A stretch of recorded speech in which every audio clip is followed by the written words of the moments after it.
日本のお母さんって大人になるほど距離を置きますよね。でも韓国のお母さんは40歳になっても距離が近いことがあります。それって過保護じゃないの？家族愛の表現の違いがあります。今日は日本人が驚く韓国ママの行動を5つだけ紹介します。1つ目、見守る日本と介入する韓国。2つ目、ありがとうを言う日本と行動で示す韓国。3つ目、迷惑をかけない日本と引き受ける韓国。4つ目、自己犠牲が当たり前の韓国ママ。そして最後に日本人が一番驚く30歳でも子供扱いという文化まで説明します。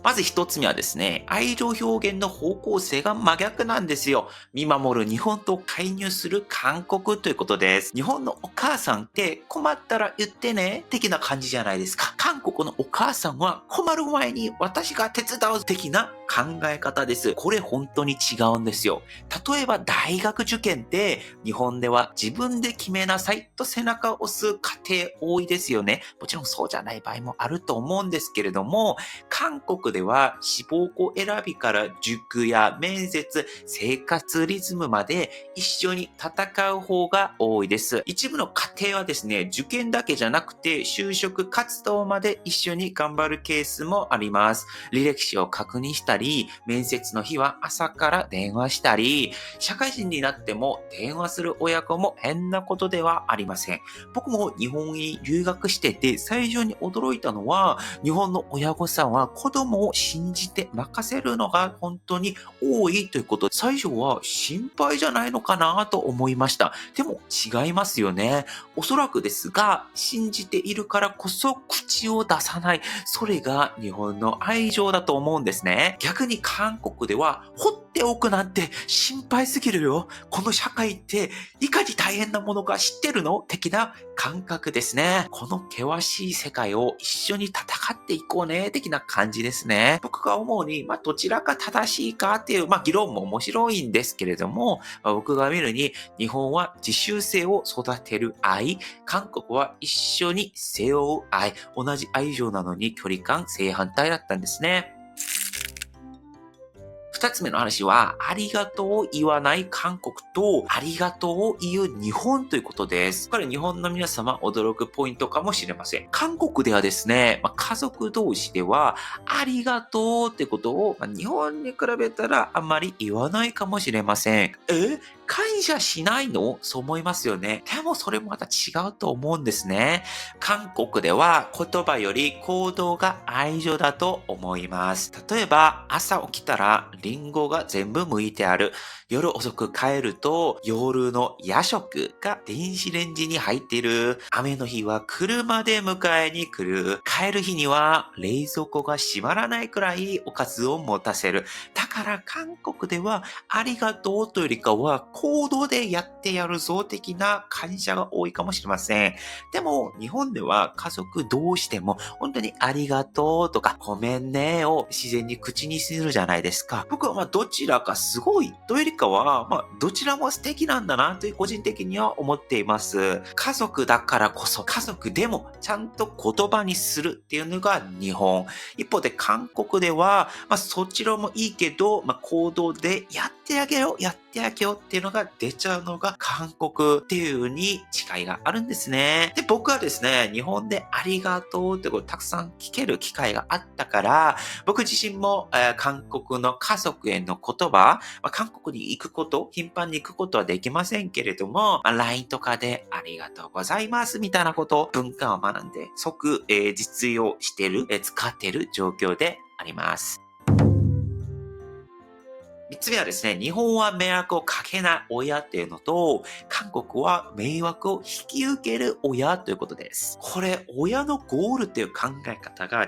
うんじゃないかなと思ってるんですよね。日本ではですね、おそらくですが、子供が一人で生きていけることっていうのが目標なのかもしれません。だから、大学に行けば、大学を卒業させて、その後は自由人になって就職したの？自立できてるの？みたいな姿を見守ってるような感覚があるんですね。一方で韓国ではですね、子供の負担を少しでも減らせることっていうのが役目になっていて、これがかなり長い間続くと思うんですね。例えば結婚して家を出ても同じ話で、冷蔵庫には実家で作ったおかずっていうのをいっぱい入れるとか、引っ越しの日に家族が手伝いに来るとか、子供が孫を産めばおばあちゃんが数ヶ月同居して育児を手伝うだったりとか、日本ではそこまでしなくても大丈夫だよと言われそうなことでも、韓国は家族なんだから当然一緒にいるっていうのがあると思うんですね。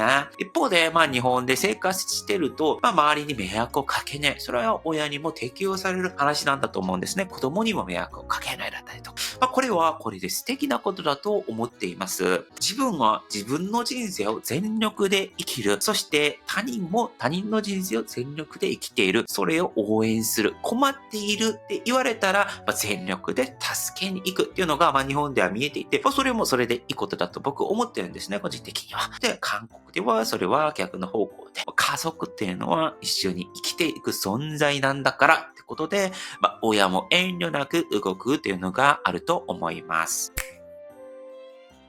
4つ目はですね、実は韓国ママの愛情というのは、犠牲が前提になっているのかもしれません。韓国のママの愛情って、なんか濃く見えるじゃないですか。これはおそらく韓国で母親は我慢するもの、父親も似たようなことあると思うんですけれども、我慢するものってあると思うんですね。例えば焼肉行ったら、一番高いカルビっていうのは子供の皿へ置いたりとか、ブランドバッグを買うより塾代に使ってとか、旅行へ行くより教育費に使ったりとか、自分の欲しいものは子供が成功するだからやるぞ的な考え方、こういう考え方は今でも少なくないと思うんですね。皆さん韓国ドラマを見ていても、お母さんが何十年も家族のために働き続けること、家事をすることとか、よく描かれると思います。もちろんドラマなんて誇張もあるとは思うんですが、現実にもですね、子供の成功っていうのは親の成功っていう考え方あると思うんですね。だから韓国で受験の日あるじゃないですか。その日って子供のイベントじゃなくて、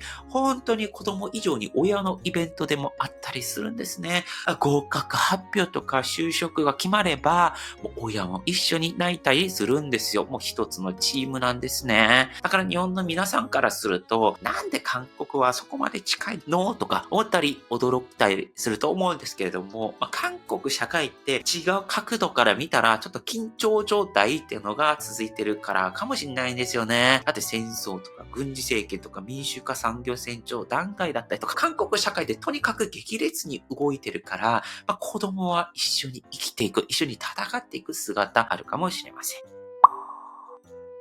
5つ目はですね、最後、日本人が最も驚くのは30歳、40歳でも子供扱いということですね。韓国ではですね、40歳でもうちの子なんですよ。一人暮らしをしていても、突然家族から電話して、最近元気なの的な話をされたりとか、冷蔵庫大丈夫なのおかず作って、そこに持っていこうかみたいな。そして数時間後にはもう数もこれぐらい詰まったりとかすることあるんですね。部屋が散らかっていると、28歳とかなのに掃除してあげたりだったりとかあるんですね。日本人が多分同じことされたら、なんで干渉してくるの僕もう社会人だからみたいに感じると思うんですけれども、韓国ではですね、よし悪しの話じゃなくて、韓国ではそれが普通なんですね。だから韓国では親を卒業するとかっていう考え方少ないかもしれないですね。だからこの年齢で区切ったりとか、社会のステージに区切ったりっていうのはあんまり少ないのかもしれません。ちょっとデータとか数値とかなくて残念ですが、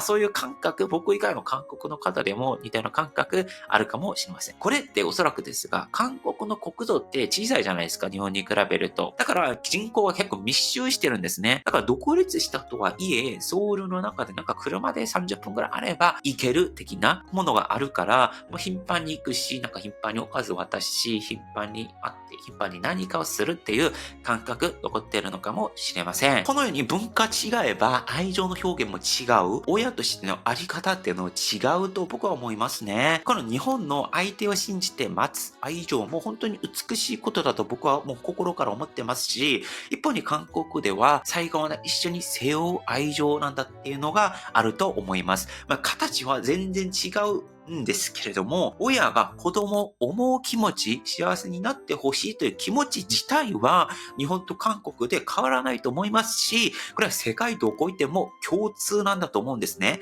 だってあなたも僕も生物なんですよ。人間という一つの生物なんですね。だから文化の違いはあるけれども、その生物としての根本的な考え方っていうのは、多分自然的にも一緒なんじゃないかなというふうに思います。はい。皆さん今日は以上です。ではまた次の動画でお会いしましょう。以上、パクンでした。アニョン